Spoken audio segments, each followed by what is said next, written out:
What's up, and welcome back to Rumor Has It Official. Let's get straight into talking about 90 Day Fiancé Happily Ever After. This is Season 5, Episode 12, and the title of this episode is Compromising Positions. Let's start off with Larissa. So Larissa is heading to a consultation for her upcoming surgery with her friend Heather and boyfriend Eric. Now, Larissa and Eric calling him loaning her the money for her breast an investment is comical. Like, seriously. She should be investing in being with her kids. The doctor, once they get there, gives her recommendations for size, and Larissa's trying to look like a fake plastic blow-up doll. And it's just ridiculous. She even tells the producer that she doesn't feel pretty now until after she's gotten work done on her breast and nose. This doctor doesn't help by he's telling this girl that her nose is big, okay? And after the doctor goes over the risk of surgery, Eric starts to get worried. He says that he loves the way that she looks now and is wondering if this is worth the risk. Comment down below your thoughts, and let's move on to Paul and Karini. In this scene, Karini says it's frustrating because she is not adapting to being in the U.S. She goes to visit an immigration lawyer to discuss her options. She really misses home and her family. Now, once she gets there, she tells the lawyer that her and Paul have been arguing a lot, which makes her want to go back home. The lawyer says that Karini's situation is complicated, but tells Karini that she has every right to take the baby and go. She advises her to take the child back to Brazil, but to make sure that she's on good terms with Paul, because as a father, he has just as much rights as she does as a mother.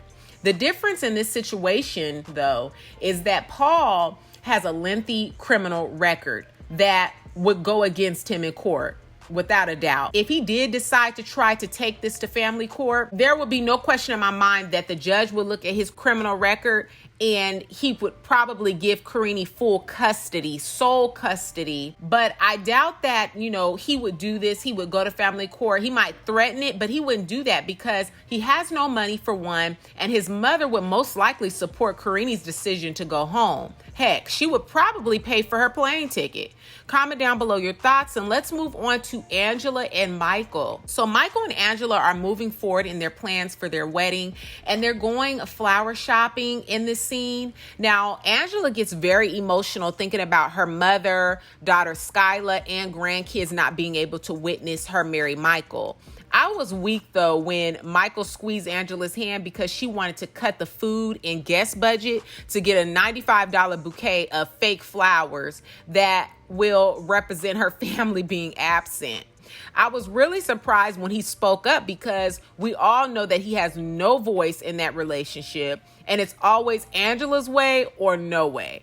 Comment down below your thoughts, and let's move on to Kalani and Asuelu. So Asuelu takes off and leaves Kalani once again. He overheard Kalani talking to her sister Colini about him, and they both got into a huge argument, which resulted in him leaving his family and going to stay at his mom and sister's house. Asuelu is weak. But like I always say, the maturity level, he has a lot of growing to do.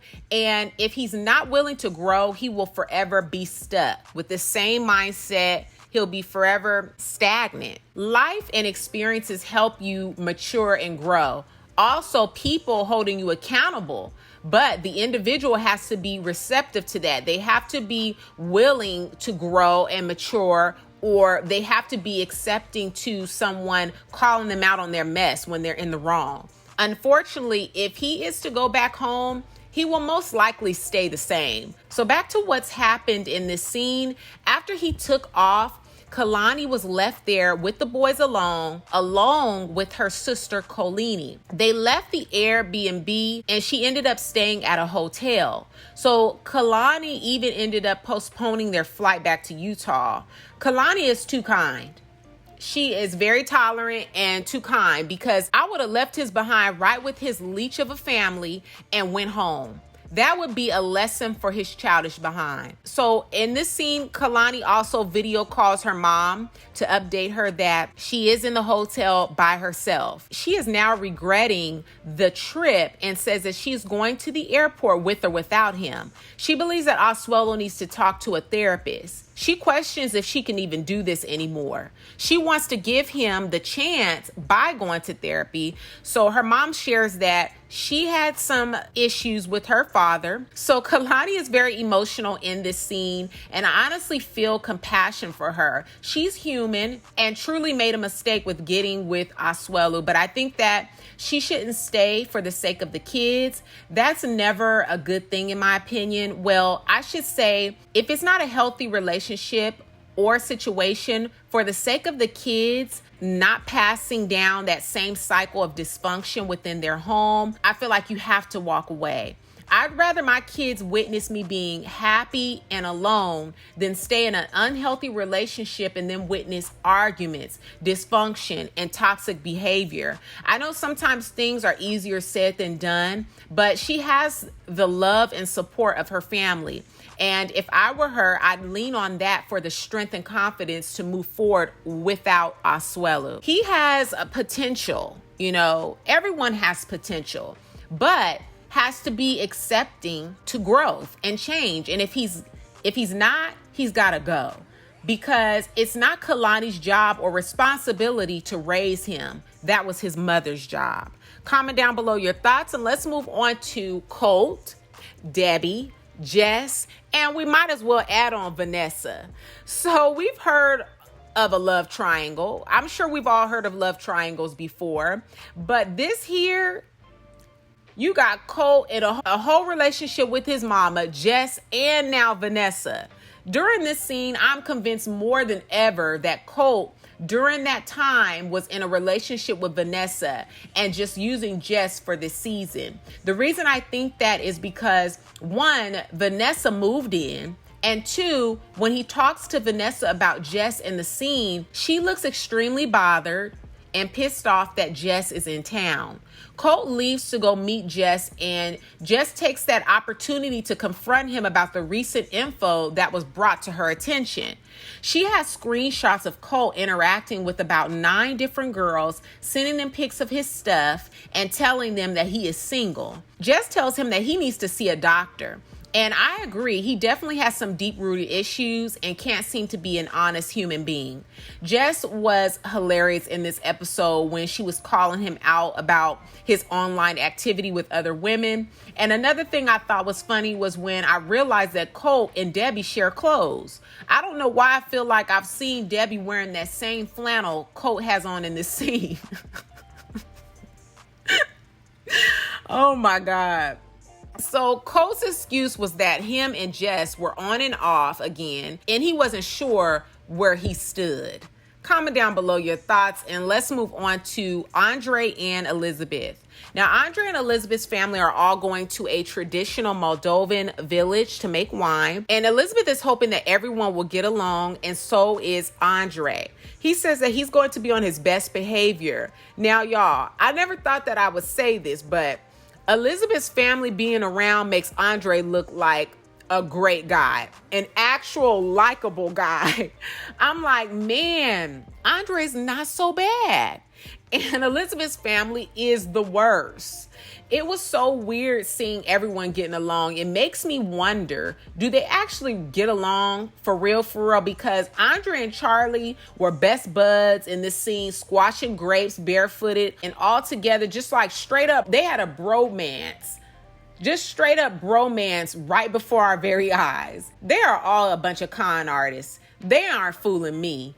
They really do get along. That's just what I'm convinced. Comment down below your thoughts, and let's move on to Angela and Michael. So it's a couple days before the wedding, and Angela says that she's really heartbroken her family can't make it for the wedding, but JoJo is arriving. She will be Michael and Angela's witness. And Angela video calls her grandkids in this scene, and they get emotional because they want to be able to witness their grandmother get married. They're picking JoJo up, which is Angela's best friend slash Sissy, yeah, right. Now, JoJo, when she arrives, she meets Michael and greets him with kindness, but says that she is there to make sure that Michael treats Angela right. And I'm like, oh, please. Angela treats him like crap, so why should she be treated like a queen? You mean to tell me that JoJo has never watched any season of this show? If she did, she would see Angela doesn't need protecting. Michael is the one who receives all the mental and verbal abuse. If you're going to be somebody's true friend, it's your responsibility to hold them accountable and tell them when they're wrong. Period. Comment down below your thoughts, and let's move on to Paul and Karini. So Paul walks in with some doggone ripe plantains, trying to overshadow the fact that he still is unemployed. And Karini is like, did you get a job? She then tells him that she went to talk to an immigration lawyer, which she should have kept that to herself. The way that Paul is talking and looking at her, you could tell if those cameras weren't around, it would be a whole nother story. It would be a different story. Paul swears up and down that he's providing but has no job. So whoever has been giving and loaning him money has been somewhat supporting them. Paul threatens her that he will prosecute and tells her that he will go to Brazilian court. Karini tells him that she is not trying to take the baby from him. She just wants to go home. Now, as soon as she starts crying, he starts trying to manipulate the cameras, which would be us, the viewers, by hugging her and telling her to calm down, that it's okay. Karini really messed up by getting with this lunatic. She really did. Paul, like I said, thinks that we can't see right through him, but we can. He's hugging her and saying, I love you very much. I'm not mad at you. I have nothing against you. All lies, okay? All lies that this man is feeding. This poor girl needs to go home, and she should have never told him that she went to see a lawyer. Comment down below your thoughts, and let's move on to Kalani and Asuelu. So Asuelu thinks that he can pop back up the next day and bring some doggone flowers like everything is okay. He doesn't want to discuss everything that has happened because he says that it's going to make him even more mad. He hasn't apologized, but is all cheerful, saying Happy Valentine's Day. Asuelu says that he is very upset by the way that Kalani talked to his family and didn't like that her sister was getting involved in their problems. First off, I need you to be more upset at the fact that your sister tried to put her hands on your wife. People argue and say things when they're upset, but when you're threatening me and trying to put your hands on me, that's a total different story. Kalani mentions therapy, and Asuelu doesn't know what that is. So he tells Kalani that he thinks that it'll be a good idea, and then later tells the camera crew that he doesn't really know how he feels about going to see a therapist, but thinks that it's important to Kalani, adding that he doesn't want to fight about this situation anymore. Now, somebody did mention in the comments of one of the previous uploads that I did on why their boys are always in PJs.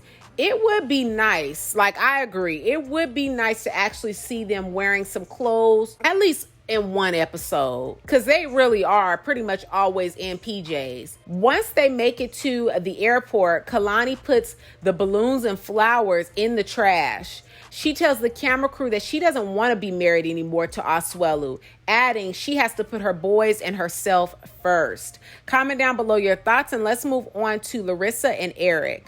So Larissa and Eric in this scene go buy lingerie, and Eric starts imitating Larissa during his one-on-one time with the camera crew, and it only further proves my point when I said that Eric wants to be seen and possibly be an actor. He's with Larissa only to be on TV because dude was doing shady stuff when they broke up, like bashing her to other women and hanging out with Colt and Debbie. So he's not trustworthy in my book. He's with her because he feels like he may be able to gain something by being on TV.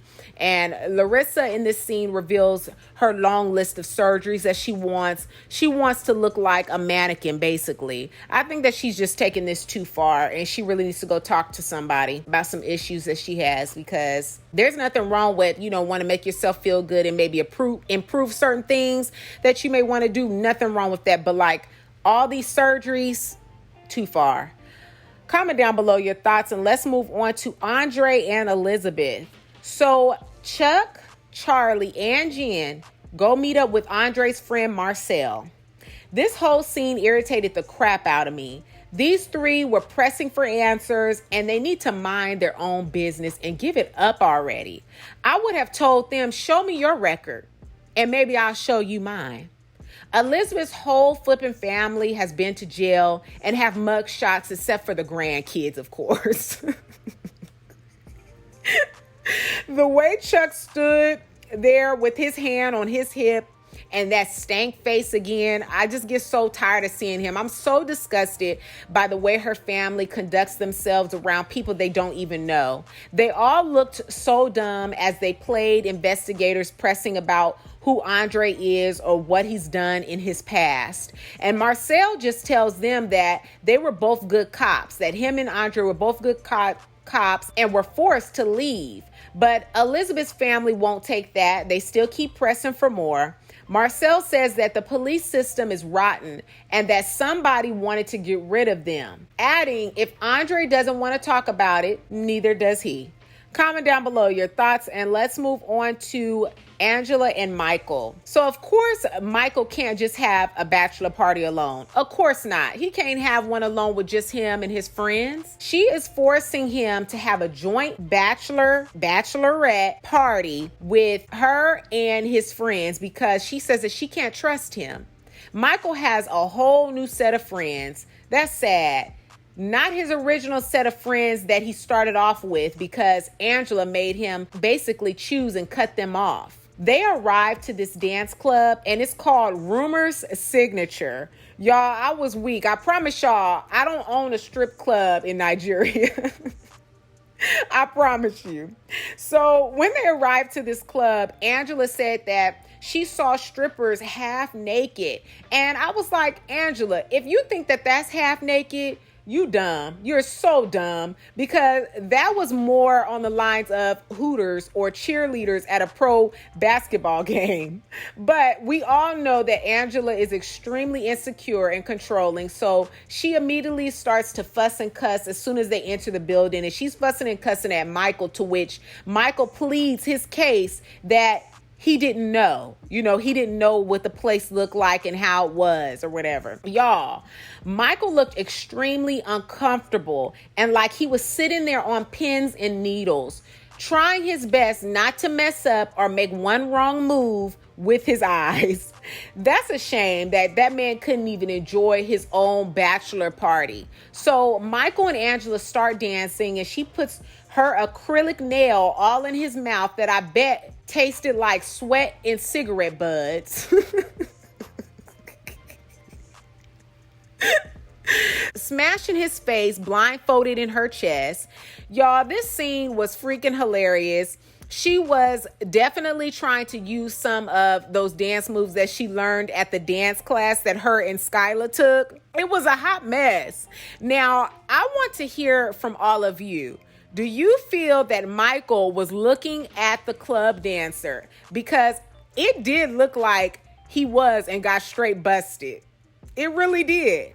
Angela gets upset and says that she doesn't want her man looking at anyone else but her. She heads to the door and Michael follows. Like a little ducky, little puppy. He just follows her wherever she goes.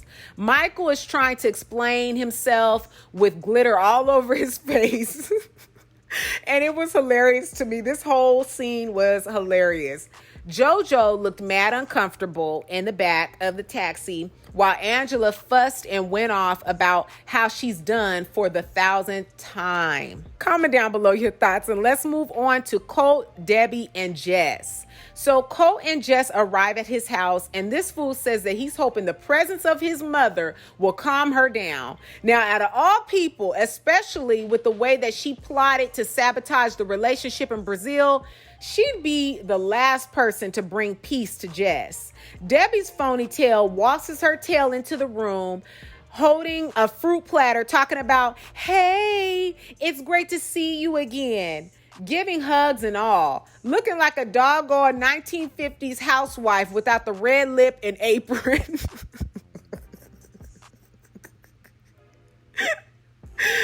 During Debbie's confessional, she says that Colt wanted her to give Jess one more chance. So that's what she's doing. And that's fine. But she doesn't have to be phony. Be real and genuine. People know when you're putting on and when you're being sincere. So Jess and Debbie were making weird and awkward small talk.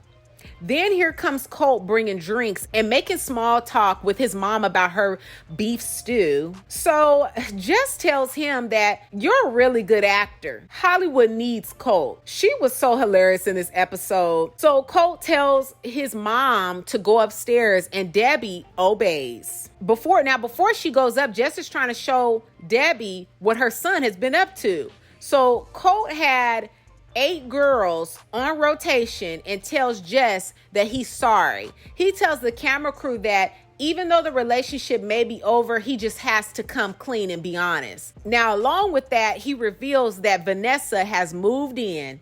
Safe to say, their relationship is done. Comment down below your thoughts. I really need to hear what you thought of 90 Day Fiancé Happily Ever After. This was season 5, episode 12. Again, the title of this episode was Compromising Positions. I look forward to talking to you in that comment section down below. Give this video a big thumbs up. Share it with a friend who also loves watching 90 Day Fiancé Happily Ever After. Don't forget to subscribe and hit the bell so you'll be notified on the next time I make an upload. And I will catch you all in the next video. Peace.